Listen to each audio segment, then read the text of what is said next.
Hello guys. तो आज के वीडियो में हम लोग ब्लड देखेंगे। तो ब्लड का ये वीडियो नंबर 3 है। कौन सा वीडियो है? BLOOD ब्लड का ये वीडियो नंबर 3 है। THIRD 3rd नंबर ये वीडियो है। इसके पहले 2 वीडियो ब्लड की बन चुकी है। तो आज के वीडियो में हम लोग white blood cells, leucocyte LEUCO leucocyte इसी को कहते हैं इंग्लिश में, और वाइट ब्लड सेल होती है WHIT white blood, BLOOD blood, CELLS cells white blood cell leucocyte कहते हैं। तो आज की वीडियो में हम लोग पूरा कंप्लीट ब्लड कर देंगे। तो आप लोग लास्ट तक वीडियो देखिएगा और ये वीडियो काफ़ी इंपॉर्टेंट है। तो जितने भी स्टूडेंट नर्सिंग पैरामेडिकल फार्मेसी से रिलेटेड 2020 में एंट्रेंस एग्जाम देके गवर्नमेंट कॉलेज से आप लोग BSc नर्सिंग फार्मेसी पैरामेडिकल का कोई भी कोर्स करना चाहते हैं तो मेरे इस चैनल पे फिजिक्स, केमिस्ट्री और बायोलॉजी की इतनी प्रिपरेशन आसानी से कराई जा रही है अच्छे तरीके से कि आप लोग आसानी से 100% 2020 में आप लोग सिलेक्शन ले सकेंगे। बट आप लोगों से रिक्वेस्ट है कि अगर आप पहली बार चैनल पे हैं तो आप चैनल को सब्सक्राइब कर लें और अपने दोस्तों में शेयर ज़रूर करें चैनल को, ताकि चैनल काफ़ी ग्रो कर सके। तो यही आपसे एक रिक्वेस्ट है। तो 100% आपको लास्ट तक इस पर फ्री वीडियो पड़ती रहेगी, आप लोग का हेल्प किया जाएगा। इसी के लिए चैनल क्रिएट किया गया है। तो आप ही का चैनल है, आप लोग इस पर अच्छे से वीडियो को पूरा कंप्लीट देखें, वीडियो को लाइक करें और चैनल को सब्सक्राइब करें, दोस्तों में शेयर करें। यही आपको इतने काम करने हैं। तो चलिए हम लोग वाइट ब्लड सेल्स देख लेते हैं। वाइट ब्लड सेल्स जो होता है श्वेत रक्त कणिकाओं का निर्माण अस्थिमज्जा में होता है। ये भी क्वेश्चन पूछा गया है कि अस्थिमज्जा में वाइट ब्लड सेल्स का निर्माण कहाँ होता है? अस्थिमज्जा में। इनका जीवन काल 2 से लेके 4 दिन तक होता है, या कभी कभी तो घंटों में होता है। जैसे इनकी सेल्स जो होती हैं तो आप 2 से 4 दिन तक मान लीजिए इनका क्या लाइफ स्पान होता है। इनकी मृत्यु रक्त में ही होती है, ब्लड में इनकी मृत्यु हो जाती है। अगर RBC की बात करते हैं तो स्प्लीन में होती है। इनमें केंद्रक अनुपस्थित होता है। ये देख लीजिए यहाँ अनुपस्थित दे रहा है तो ये उपस्थित होती है। इसमें ये थोड़ा गलत इसमें लिखा गया है तो ये हम करेक्शन कर दें हैं। इसमें केंद्रक जो होता है प्रेजेंट होता है, तो यहाँ अनुपस्थित मतलब एब्सेंट लिखा है तो ये गलत कर दीजिए। इनका अभी आगे आप लोग को ये मिलेगा भी। इनका मुख्य कार्य हानिकारक बैक्टीरिया को नष्ट करना, डिफेंस मैकेनिज्म में इनका फंक्शन होता है WBC का। ये हानिकारक जो बैक्टीरिया होती हैं उनको मार देती हैं एवं शरीर को प्रतिरक्षा इम्यूनिटी आपको शरीर को प्रोवाइड करती हैं। तो ये WBC के फंक्शन थे। श्वेत रक्त कणिकाओं के मुख्य कार्य क्या होते हैं? मेन फंक्शन चलिए हम लोग देख लेते हैं। रक्त में RBC और WBC का अनुपात इतना होता है। एक बार ये भी क्वेश्चन पूछा गया था कि रेशियो क्या होता है, तो RBC का 600 और WBC 1, तो 600 अनुपाते कितना होता है? वो 600 अनुपाते 1 का अनुपात होता है। नेक्स्ट देखिए, आकार और रचना में यह अमीबा के समान होती हैं। तो ये जो WBC होती हैं ये अगर आप इनका शेप देखेंगे तो क्या होती हैं? इरेगुलर शेप होती हैं, राउंडेड होती हैं, इरेगुलर होती हैं, अमीबॉइड मूवमेंट करती हैं। इसका निर्माण लिम्फ में होता है, नोड और कभी कभी लीवर एवं प्लीहा में भी होता है। तो लीवर और स्प्लीन में भी होता है। इसका मुख्य कार्य शरीर को रोगों को संक्रमण से बचाना। ये भी क्वेश्चन पूछा गया है। Next, WBC white blood cell का सबसे अधिक भाग 60% से 70% न्यूट्रोफिल कणिकाओं का बना होता है। तो ये भी क्वेश्चन पूछा जाता है कि जो इसमें वाइट ब्लड सेल्स में न्यूट्रोफिल की सबसे अधिक संख्या किसकी होती है? तो सबसे अधिक संख्या जो होती है वो ग्रेनुलोसाइट की होती है। ग्रेनुलोसाइट एक सेल होती है, इसमें 3 होती हैं। आप लोग नोट डाउन भी कर सकते हैं। GRANULOCYTE ग्रेनुलोसाइट में कौन कौन आती हैं? NEB आप लोग ऐसे लिख लीजिए, न्यूट्रोफिल्स लिख लीजिए, इस्नोफिल्स लिख लीजिए और बेसोफिल्स। तो ये न्यूट्रोफिल्स की 60 से कितनी होती हैं? 60% आप न्यूट्रोफिल्स सबसे अधिक होती हैं। तो न्यूट्रोफिल्स की संख्या सबसे अधिक होती है, 60% होती है। और अगर आप बात करेंगे न्यूट्रोफिल्स के बाद इस्नोफिल आती है, फिर बेसोफिल आती है। तो न्यूट्रोफिल, इस्नोफिल, बेसोफिल होती हैं। तो न्यूट्रोफिल्स की संख्या सबसे अधिक होती है। न्यूट्रोफिल कणिकाओं का बना होता है। न्यूट्रोफिल कणिकाएं रोगाणुओं तथा जीवाणुओं का भक्षण करती हैं। ये भी क्वेश्चन एक बार पूछा गया था कि आप लोग भक्षण कोशिकाओं को क्या कहते हैं? ये देख लीजिए, भक्षण कोशिकाएँ, भक्षण कोशिकाएँ जो होती हैं, ये क्या भक्षण कोशिकाओं को फाइगोसिटिक सेल भी कहते हैं।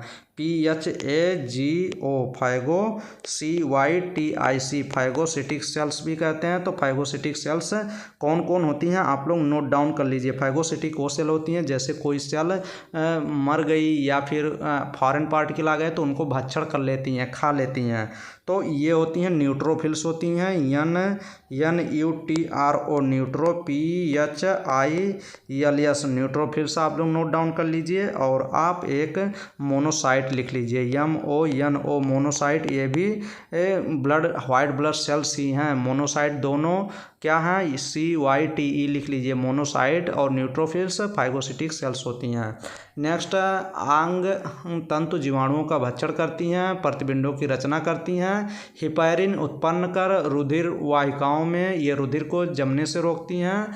यह प्लाज्मा प्रोटीन और कुछ कोशिकाओं की प्रोटीन की भी रचना करती हैं। हिस्टामिन रोधी कार्य कर शरीर की एलर्जी से बचाने में भी सहायता करती हैं। तो ये भी क्वेश्चन पूछा गया है कि जो ये हिस्टामाइन, सेरोटोनिन और हिपैरिन जो सीक्रेट करती हैं कौन सी सेल होती हैं, वो बेसोफिल होती हैं। ये भी क्वेश्चन पूछा गया, बेसोफिल्स। तो आप लोग नोट डाउन कर सकते हैं। ये भी WBC की सेल्स हैं, बेसोफिल सेल। ये क्या करती हैं, ये इन्फ्लामेटरी रिएक्शन के समय ये आपको हिस्टामाइन और सेरोटोनिन काज कर देंगी, तो ये आपको एलर्जी से बचा लेती हैं, ये ही सेल होती हैं। नेक्स्ट चलिए C नंबर देखते हैं हम लोग। पट्टिकाएँ रक्त बिंबाणु को इंग्लिश में क्या कहते हैं, प्लेटलेट्स कहते हैं। तो प्लेटलेट्स यह केवल मनुष्य एवं अन्य स्तनधारियों के रक्त में पाया जाता है, इसमें केंद्रक नहीं होता है। नहीं तो ये गलत कर दीजिए। इसका निर्माण अस्थिमज्जा में होता है। इसका जीवन काल 3 से 5 दिन होता है, 3 से 5 दिन, या 1 वीक भी आप लोग लिख सकते हैं कि 1 वीक, 1 सप्ताह भी होता है इनका जीवन काल। किसका, प्लेटलेट्स का। यह पट्टिकाएँ या रक्त कहते हैं। रक्त पट्टिकाओं का निर्माण जो होता है विटामिन K की मदद से यकृत में होता है। तो आपको प्लेटलेट्स कहाँ निर्माण होता है, लीवर में। किसकी मदद से, विटामिन K के। विटामिन K का परिवर्तन होकर हाइड्रोनोजिन एक बनाता है, नामक प्रोटीन बनाता है, जो कि प्रोटीन रक्त को थक्का क्लॉटिंग में जमाने में सहायक होता है। यकृत के द्वारा ही एक विभिन्न प्रोटीन हिपैरिन का निर्माण किया जाता है, जो कि रक्त को थक्का जमाने का विरोध करती है। तो एंटी कागुलेंट जो थक्का ब्लड को कागुलेट नहीं होने देती, थक्का नहीं बनने देती, उसका क्या नाम है, उसका हिपैरिन नाम है। तो आप लोग ये नोट डाउन कर लीजिए कि ब्लड को कागुलेट, थक्का नहीं बनने देती, कौन नहीं, हिपैरिन। हिपैरिन होता है जो एंटी कागुलेंट होता है। ये बार बार क्वेश्चन पूछा जाता है। रक्त दाब को मापने वाले यंत्र को क्या कहते हैं, ये भी क्वेश्चन पूछा गया है। स्फैग्नोमैनोमीटर कहते हैं, जिसमें हम देखते नहीं हैं आप लोग BP नाप, अगर आप चेक कराने डॉक्टर के पास गए होंगे तो वो ऐसे होता है जैसे पंप मारते हैं, वो प्रेशर मारते हैं, उसमें फिल करते हैं, तब पारा जो मरकरी का होता है ऊपर चढ़ता है, तो वो आप लोग स्फैग्नोमैनोमीटर होता है वो। रक्त को RBC की संख्या की गणना करने वाले यंत्र को हीमोसाइटोमीटर कहते हैं। ये भी क्वेश्चन पूछा गया है।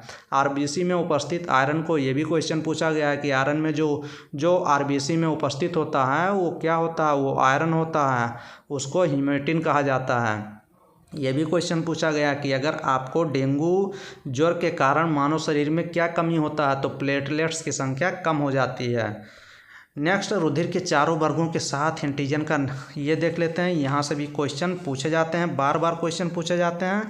तो रुधिर ब्लड ग्रुप जो दिया गया है AB और O ब्लड ग्रुप दिया गया है। इसमें हम लोग को क्या देखना है, इसमें देखना है कि एंटीजन एंटीबॉडी दिया गया है। तो देख लीजिए, ब्लड ग्रुप दिया गया है, ये एंटीजन दिया गया, एंटीबॉडी। तो A ब्लड ग्रुप वाले व्यक्ति में एंटीजन कौन सा होता है, A, और एंटीबॉडी तो अपोजिट होगा, B होगा।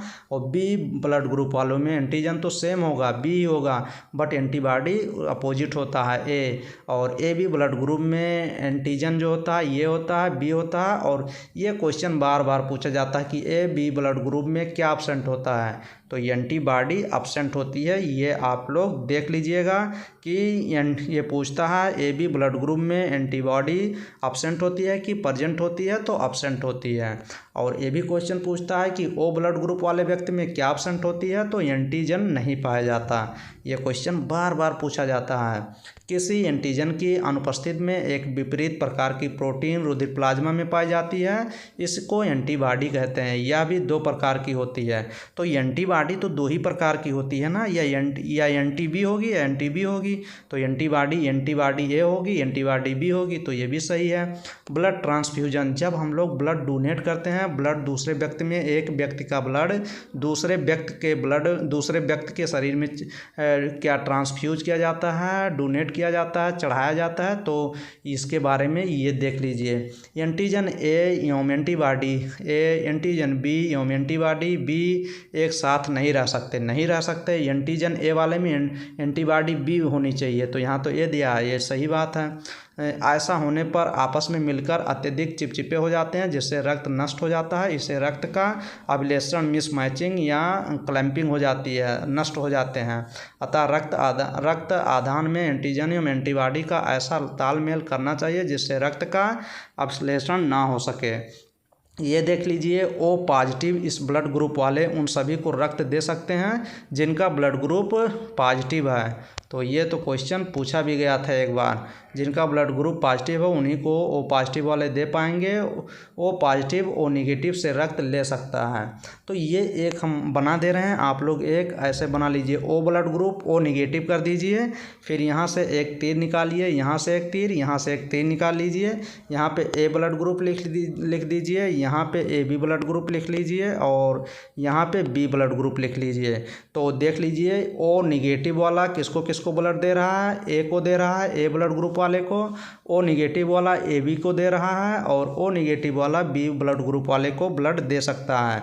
और ए वाला किसको देगा, ए वाला ए बी को दे सकता है और बी वाला किसको देगा, ए बी को भी दे सकता है।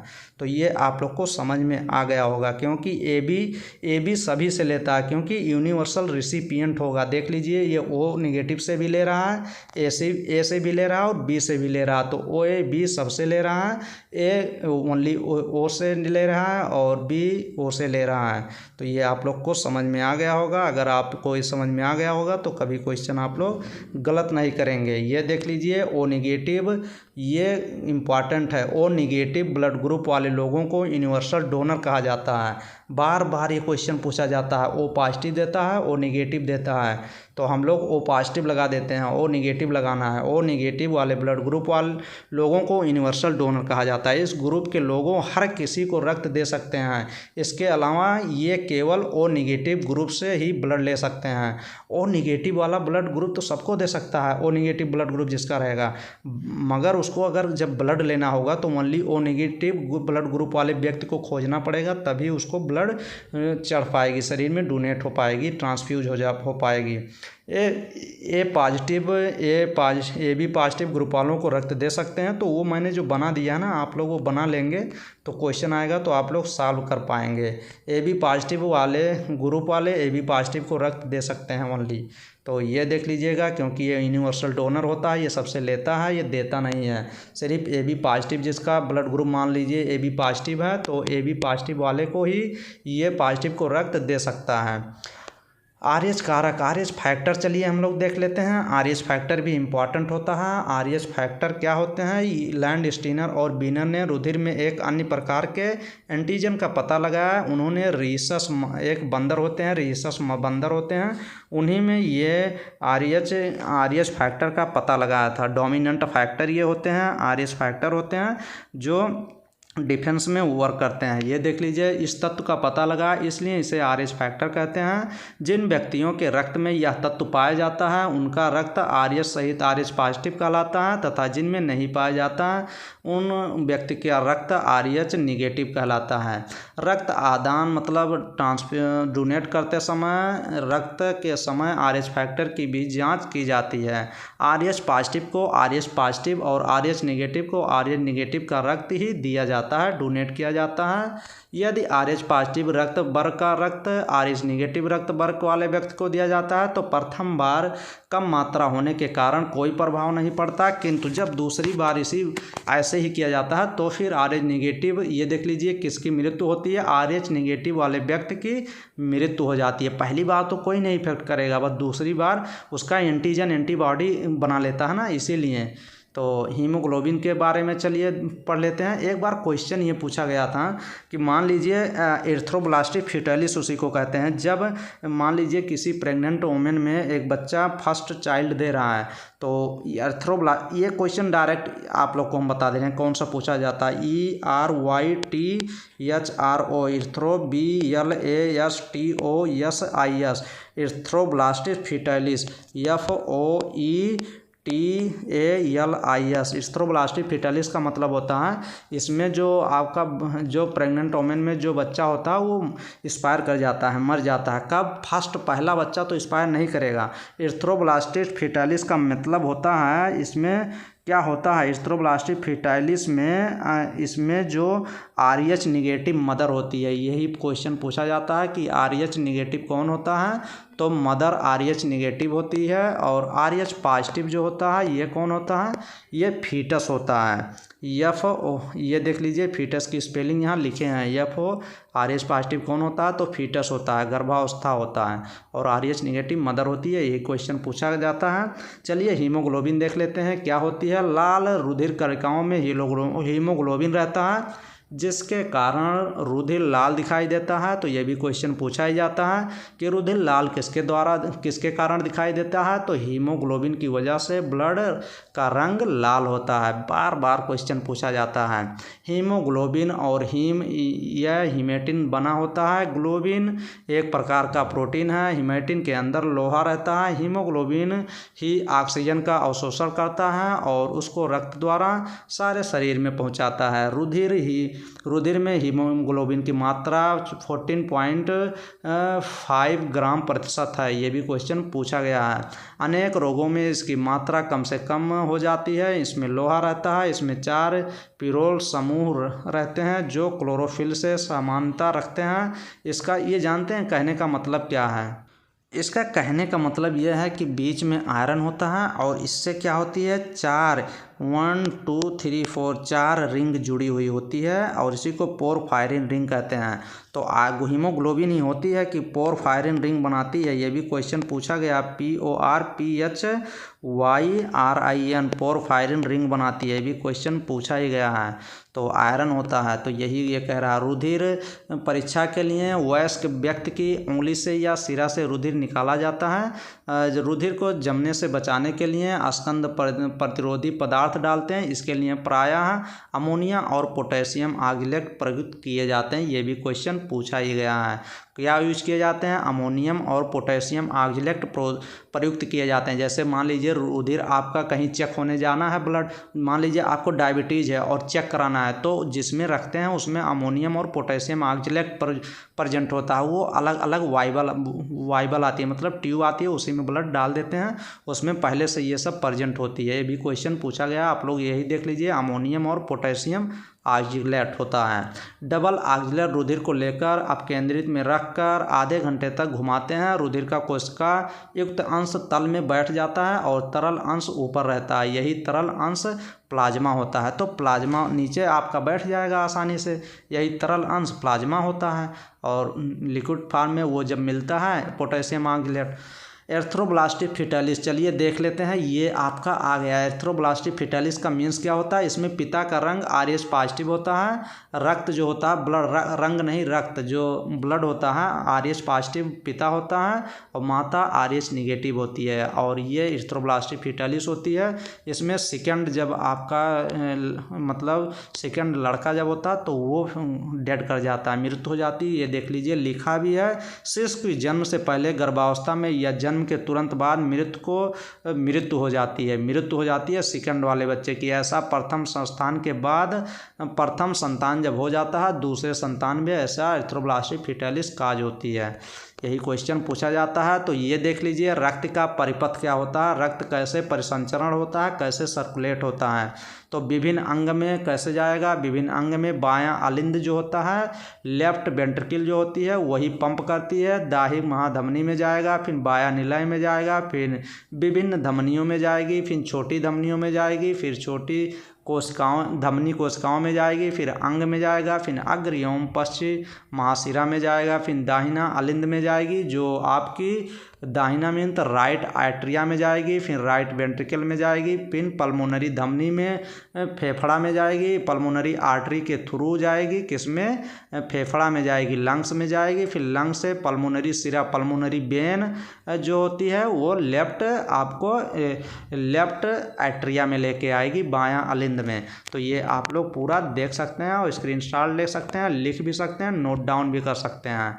तो यहीं से आपको नोट डाउन करना है। ये देख लीजिएगा, ये दिया गया है कैसे कैसे ये हार्ट होती, ये आपका लंग्स हो गया, ये लंग्स हो गया और यहाँ से हार्ट बना लीजिए। यहीं से आपका ये ब्लड पंप करेगा, शरीर में जाएगा, फिर यहाँ से ये लंग्स, फिर लंग्स हार्ट से लंग्स में जाएगी यहाँ से। तो ये पूरा यही दिया गया है क्रम। तो वीडियो तो काफ़ी लॉन्ग हो गया, तो आप लोग प्लीज़ वीडियो को पूरा देखा करिए। तो चलिए नेक्स्ट वीडियो में फिर कुछ कराएंगे। आज इस वीडियो में ब्लड पूरा कंप्लीट करा दिए, तो काफ़ी मेहनत आज की है, जो कि आज ही 2-3 वीडियो आज बना दिए हैं। तो प्लीज़ आप लोग के लिए ही इतनी मेहनत मैं कर रहा हूँ, तो आप लोग प्लीज़ चैनल को सब्सक्राइब करें, अपने दोस्तों को शेयर भी करें। तो 2021 में आप लोग अगर नर्सिंग पैरामेडिकल से रिलेटेड कोई भी एंट्रेंस एग्ज़ाम देने के बाद आप गवर्नमेंट कॉलेज से आप नर्सिंग पैरामेडिकल फार्मेसी करना चाहते हैं, तो मेरे इस चैनल पे फिजिक्स केमिस्ट्री और बायोलॉजी कराई जा रही है और बुक आप लोग परचेज कर लीजिए। अगर आप लोग बुक परचेज कर लेंगे तो अच्छे से पढ़ाई करेंगे। लिंक डिस्क्रिप्शन बॉक्स में 2-3 वीडियो बनी हुई है, सभी में बुक की डिस्क्रिप्शन बॉक्स में लिंक प्रोवाइड की जा रही है। आप लोग वहां डायरेक्ट क्लिक करके परचेज कर सकते हैं अमेजोन से। तो चलिए नेक्स्ट वीडियो मिलेंगे। Thank you.